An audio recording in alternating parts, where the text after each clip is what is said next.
YouTube, you know to do what it is, what it was, bro. Just to like do it, bro. It's your boy X, bro. And today we're gonna be reacting to Akaash's wife. Just ended his career. Alright. So yeah, don't forget to comment, like, subscribe, and share, and fuck with your boy. And yeah, man, let's just get into it.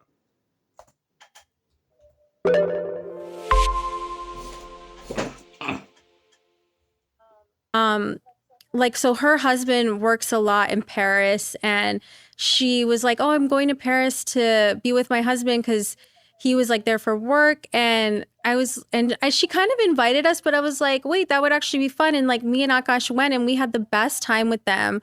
And it's rare that you find couples that you vibe with, like where each partner, like guy to guy, girl to girl, and like vice versa, like all get along. So I thought that was really special right off the bat. And something that I really thought was also really unique is that the way she would talk about her husband was the way I would talk about Akaash, and like how supportive he was of her. And I was like, oh my God, that's so amazing. So I felt like we had a really good support system. Like if God forbid we did ever get into disagreements. And I remember her saying, though, in Paris, she was like, my biggest fear is getting canceled. And I remember telling her, I was like, I just want to let you know, like, I know the periphery of Akash's fan base, which is, I will say, more of the podcast fan base. And I know a lot of people during like our controversy were saying like, oh, it's because of his fans. It's because of his fans. Like his comedy fans are not like that. It's more the podcast fan base that I don't think I really. don't know why she trying to shift blame where it's like you acting like as if you didn't just blatantly say all the things that you say, like you wasn't saying crazy shit, talking about like you missed the days in college where you was just taking dick every day. I don't know why you acting like there wasn't a reason his fans were on your ass.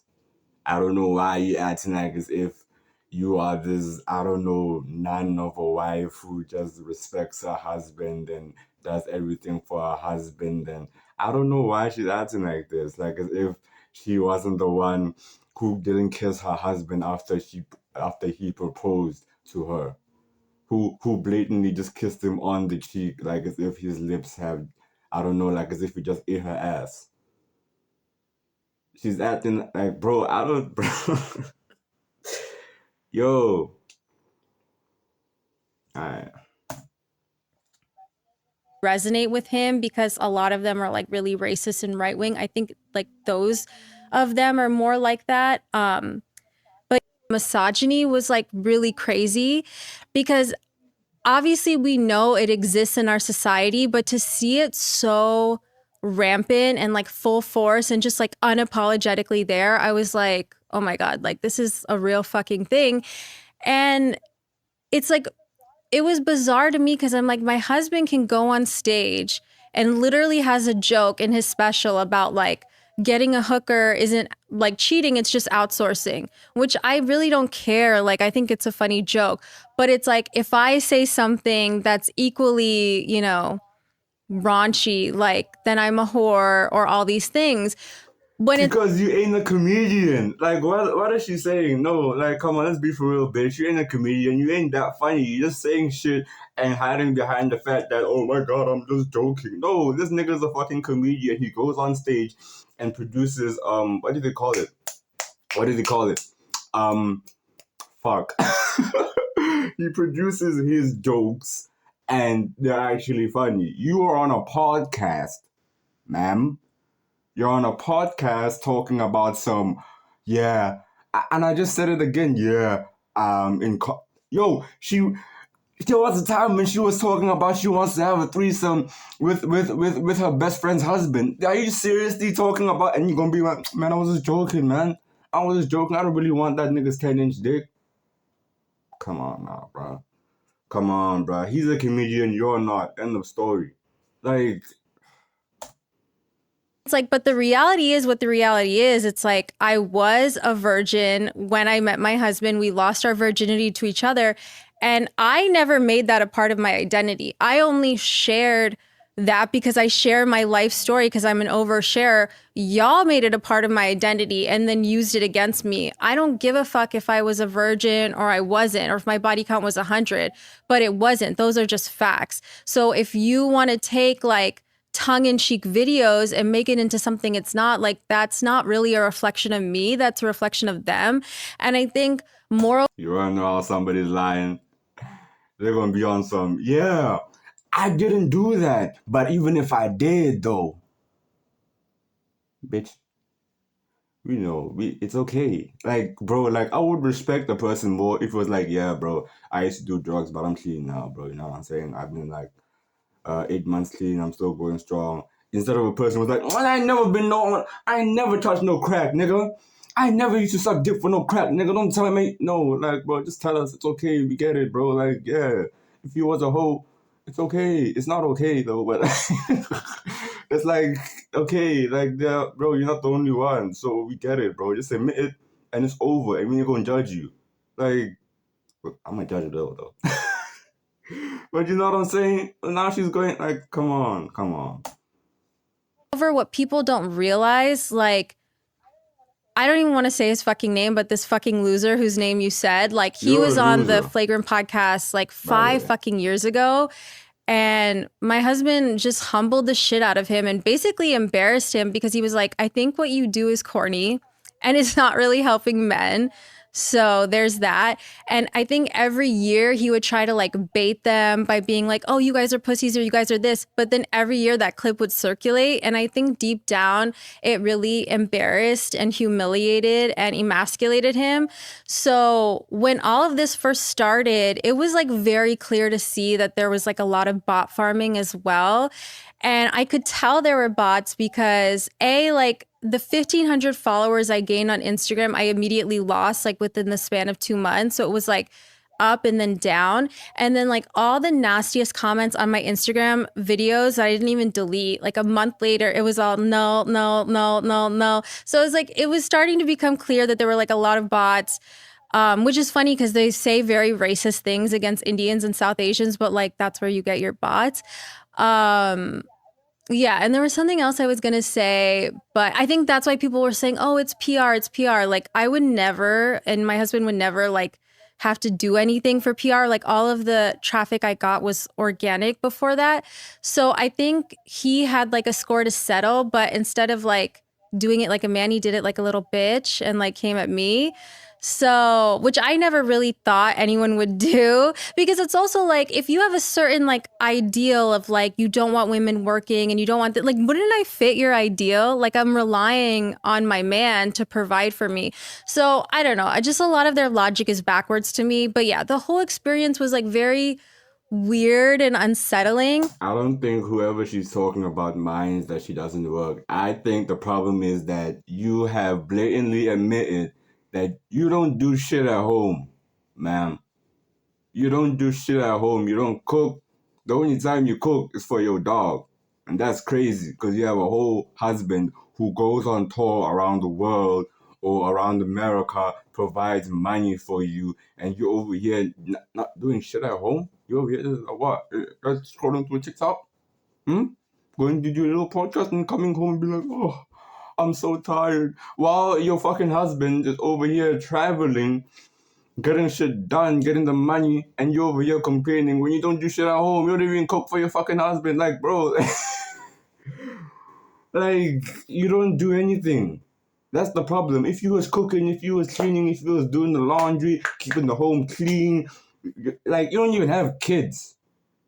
That's my chat. You don't even have no kids. Like, bro, imagine if they had kids. Yo, she would be bugging. She would be complaining about the smallest things. Like, bro, you don't even have kids. What's your excuse? Come on, man. Come on. Let's be real.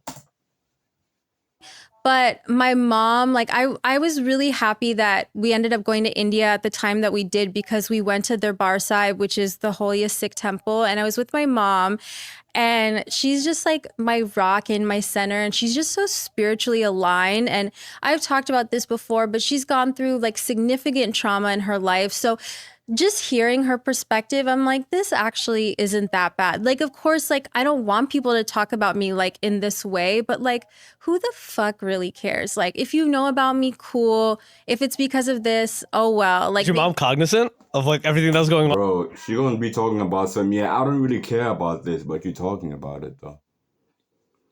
You just spent the last 5 minutes talking about it. Like if someone doesn't care, they ain't gonna put energy into whatever is going around or people are talking about and whispering. They ain't gonna put no energy into. She's putting, bro. Every time I see Akash's wife, she is just talking about the hate that she receives. She's she bro. This is the only reason people are talking about you because you're a terrible wife and you're always talking about the haters. You don't talk about nothing else except how you bro. I'm not yo. She's pissing me off. Like I'm actually irritated. Like I'm not irritated to the point where like after shooting this video, I'm gonna be like, man, Akaash, no. Like I'm just irritated hearing this right now. On the internet yeah, at that time? she knew everything. Really? I didn't tell her personally, but like my sister Manu, thanks Manu. She was like, Akaash really needs to shut his wife up right now because she might have just got him kicked off the podcast. People have been speculating for a couple of weeks now that Akaash is off the podcast and they just haven't like figured out a way to announce it. That because of all this, she caused such irreparable damage to that podcast that they can't have him on there and do it properly. And he's been gone for weeks and it's just been explained as him doing stand-up shows. However, is that the case when your wife's stance is, oh, his fans are good except when he does that podcast, they're all racist and right-wing? Has the decision been made to just Akaash not go back? And how the hell is he going to go back after she just said this? And once again, I've been telling you, because people have been thinking I'm crazy, because every once in a while, I'll still do a Jasmine video, because I'm telling you, she's not done, and she is not happy that Akaash and Andrew did pull her off the internet. In this clip, she's talking about she's no longer friends with that girl she was doing the podcast with. And the reason why really is because she's not doing the podcast anymore because Akaash will not let her. So that caused a rift because her friends like, I thought we were doing this podcast, we're doing it, and we did an episode and it blew up because the friend doesn't care. Like, I didn't say anything. I didn't say I was popping my pussy with a white boy. So, but like that's over. So, but she's been going off on her TikTok and Instagram what Akaash will only allow her to do now, but ranting of I'm being silenced and she thinks she's an influencer. She thinks she's the talent, but Bro, ain't nothing worse than a motherfucker who think they good at some shit and they actually ass. Like, the only reason you get attention is because you say the most heinous shit about a motherfucker who loves you and takes care of you. And you say the most egregious shit, and it's like as if you're like, bro, dude, imagine having a wife that is genuinely like one of your biggest haters. Like, you talking about all the haters that are hating you. Bitch, you ruining this man's career. You ruining my career. Like, I don't blame this nigga for being like, yo, you ain't doing the podcast no more. Cause you saying some crazy shit. Like, for real. If it was me, I would have been divorced this happened. Like, Akash, like, bro, like, I get it, bro. She bad, bro. She bad, bro. I get it. I get it. But goddamn, nigga, you got money, bro. You got money, nigga. You can get another bad bitch, nigga. You can at least get a bad bitch that can keep her mouth closed, my nigga. Like, bro, she's talking about all this shit. Like, yo, like, she's making you look like a bitch. Low key, you are. But we ain't gonna, you know, we ain't gonna talk about that right now. But, like, bro, like, you can't be, yo, she's an anchor and she ain't the good kind, bro. Like, come on, bro. Like, she's holding you back. You know what I'm saying? You get me, right? She just fucking up the bag. And by the way, she's talking about Akaash's stand-up comedy fans, where Akaash is in that weird situation to where the vast majority of the comedy fans are only there because of the podcast. Maybe Akaash got big enough on his own to where he technically doesn't need the podcast to sustain his career. But something tells me if he gets off flagrant 6 months from now, the tickets to those theaters aren't going to be selling. So, honey, you can hate the podcast audience all you want, but at the end of the day, they're the ones who are actually going to be selling the tickets. I just can't believe she won't shut up. It's incredible to me, but let me know your thoughts. Alright, bro. That was the end of the video, bro. You already know what to do it. Yeah, what it was. Yes, let's do it. Don't forget to comment, like, subscribe, and share, and fuck with your boy. It's your boy X, bro. Hey, man. Akash's life is moving crazy, but hey, what can I say? I can only react. It's your boy X, and yeah, I'm out.